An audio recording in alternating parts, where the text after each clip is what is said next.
Welcome to an exclusive bonus video, exclusive to you on our email list. We've got a lot to cover in this video.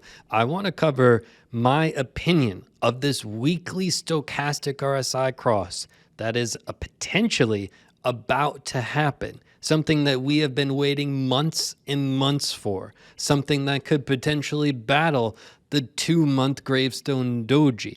It could finally be upon us. I want to give my opinion on that. Also, we have what's called a bull flag forming. I want to give you the update of the bull flag and how to trade that bull flag to maximize your money and some tricks to minimize your risk. I also want to give you one big trick with the weekly stochastic RSI, something that you can use the rest of your life. All of this jam-packed value into one video. I do a lot of these bonus videos for free to everyone on our email list just to show love. Make sure you whitelist my email. If you don't whitelist my email address, you're never going to get these videos. And I'll give you a little inside tip. I'm going to be pumping out more exclusive bonus videos the rest of this month and next month. So you better whitelist the email. You do not want to miss these bonus videos. So if you're not sure how to whitelist it, just do a quick Google and you're good. Now, let's get into it. I want to do the bull flag. I want to do the weekly stochastic RSI, and then a little trade tip on the bull flag and a little secret tip on here. So let's start with the stochastic RSI, the star of the show, the thing that we've been waiting months and months for. So let's do a little update on where we are and where we have been. So basically, Bitcoin's been range bound, right? Range bound for about 175 days. Keep in mind, the market can be a trending market or a range bound market. There's only two kinds of markets. You can trend either upwards or trend downwards, and range bound is just going sideways. One of the things that to keep in mind with the range bound is how long. Bitcoin loves that 100 to 200-ish days. Keep in mind, this move here was a little bit more than 200 days. This move here was a tiny bit more than 200 days. This was about 100 days, and we're at 175. So Bitcoin really loves to make prolonged moves right around that kind of 200-ish mark days, and we're really, really close to that.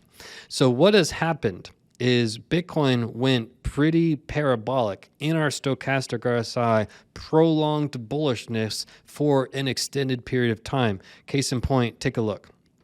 Back here in September 2023, 1 year ago, we had a huge stochastic RSI cross. It was after we had been range bound for about 200 days. Sound familiar? We had a stochastic RSI cross and we went parabolic. When we went parabolic, we went all the way up in our stochastic RSI and topped out at 100 and stayed there for an extended period of time, a prolonged bullish case here. And then we ended up going down and breaching the 20 for a tiny bit of time.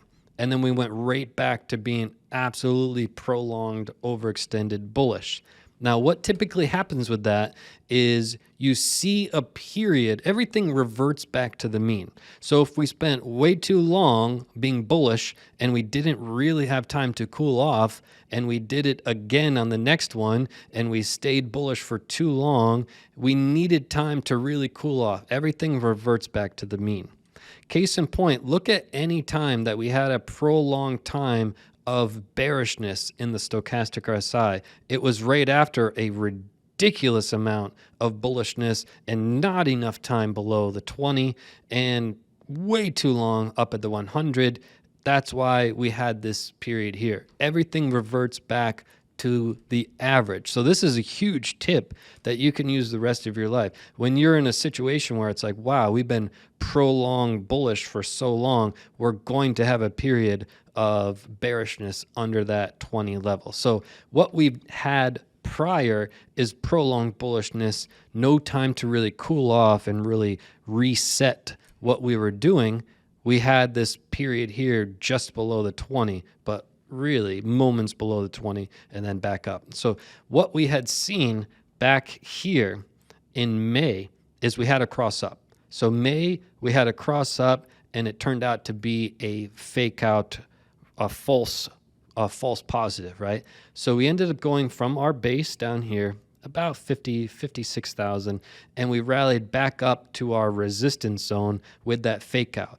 And then we crossed back down, and we simply went from our resistance zone back down to our base, and then we had another fake out cross, and we simply went back to our resistance zone. We've just been bouncing along in this channel. Nothing too exciting, but again, Bitcoin loves these moves of 150 to 200 days of really pulling the trigger and making a large move. So we are gearing up right now for another cross. The good thing I liked about this fake out that we had just had is it actually made a new pivot higher high. This was our prior high in June. This was our new high in July, as well as our pivot bottom so far, right?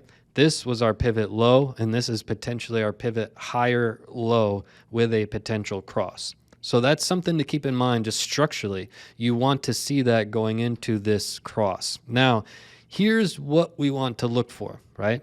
You want to look for on Sunday evening, 11:59 p.m. UTC time, what this looks like. This could look different later today. It could look different tomorrow. It could look different the next day. None of those days matter at all. It only matters what this looks like on Sunday, 11:59 p.m. UTC time. That's it. Everything in between now and then is pretty much irrelevant. So stay level-headed. This could switch back up. It could switch back down, back up, down, multiple times in the same day, and you are relaxing. Okay? Now, let's get to the bull flag. The bull flag is really interesting because we have this huge flagpole here, right? Now, what a bull flag is basically you have this flagpole. The flagpole will be an incredibly bullish point where the market goes parabolic, right?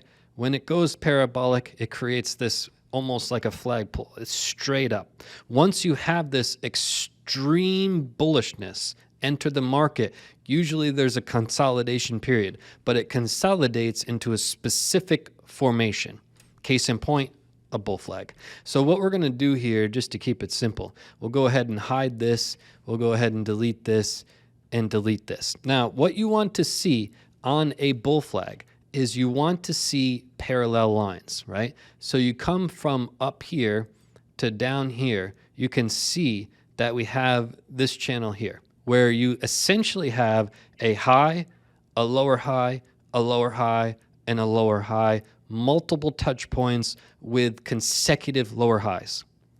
Now at the bottom of our channel, and by the way, this acts as resistance. So every time it gets into said zone, there's resistance. Resistance at this touch point, resistance here, and resistance here, all while creating continuous lower highs. Now at the bottom of our channel, it acts as support, right? What you see happening here is multiple touch points here, and you want to see the lines relatively parallel in a textbook bull flag. You want to see multiple touch points, and you want to see the bottom of our channel act as support and the top of our channel act as resistance. Now, what you never want to do is trade inside of any chart pattern, right? No matter what chart pattern you're being told is on the chart and it's going to be so bullish or so bearish, it doesn't matter what they say. You do not trade in any chart pattern known to man. There's no chart pattern in the history of chart patterns where you make a trade inside of the chart pattern before the chart pattern actually happened. Meaning, what you want to do if you're like, hey, this is a bull flag, well, some people will say, I'm just going to blindly buy because I think bull flags are bullish. It says bull right in the name. Well, what you never want to do is trade inside because nothing is 100%. There's no chart pattern that starts to play out where 100% of the time it does the same thing. It doesn't happen. The majority of the time, these break to the upside. I said majority. I didn't say 100%. There's no such thing as 100%. So if you were to make a trade in here thinking it's going to be bullish and then this thing breaks down, you're in trouble, right? So what you want to do instead is you wait for a breakout. Now, some traders will wait for a breakout. So this thing starts cracking and it starts going up and we have a breakout and they're like, you know what? I'm entering my trade here. You could do that, but it does add more risk doing it that way. And here's why. More experienced traders that want to minimize risk will wait for a confirmation.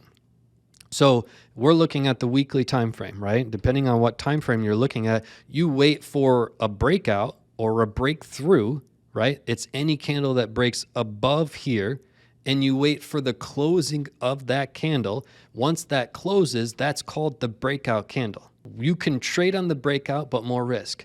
Other traders will minimize the risk and wait for a confirmation candle. That's the following candle that closes. If that closes with this line as support, that is when you enter the trade. That will minimize the risk even more and maximize your reward to the upside with a more higher probability that this thing's going up, right? It's less likely that this thing has a breakout candle and then a confirmation candle, and then collapses to the downside. Although that could happen, but it's relatively rare. So traders will wait for that breakthrough or breakout candle, same thing, breakthrough, breakout, and then confirmation candle is that second one, right?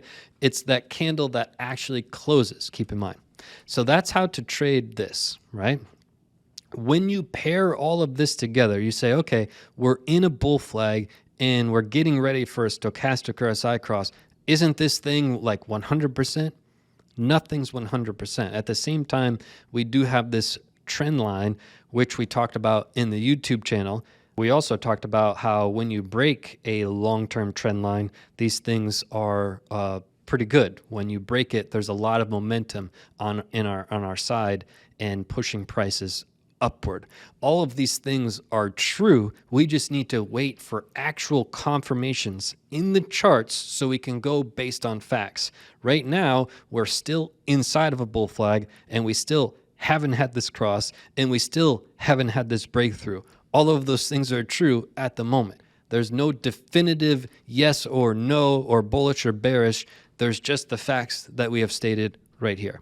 So what are we really looking for with this cross up? Well, this cross up, as I've been mentioning for months now, this is the only thing that could battle the 2-month gravestone doji. The 2-month gravestone doji is obviously on a much higher time frame, a 2-month as opposed to a 1 week, but these crosses only happen once in a while.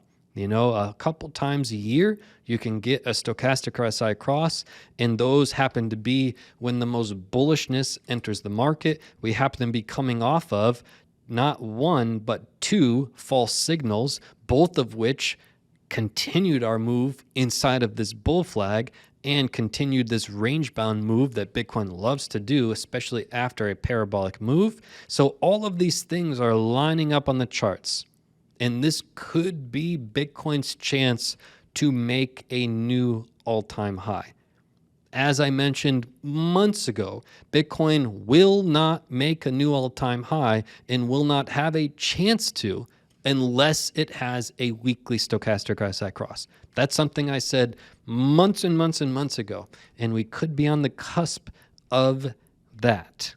Now, there are some bearish charts that we've got to discuss, and we have to keep an open mind for what's to happen, but we're going to continue to look further into the facts so that you have more knowledge on your side. I'm going to be making more bonus videos this month and next month. Make sure you whitelist our email address so that you can actually get these bonus videos.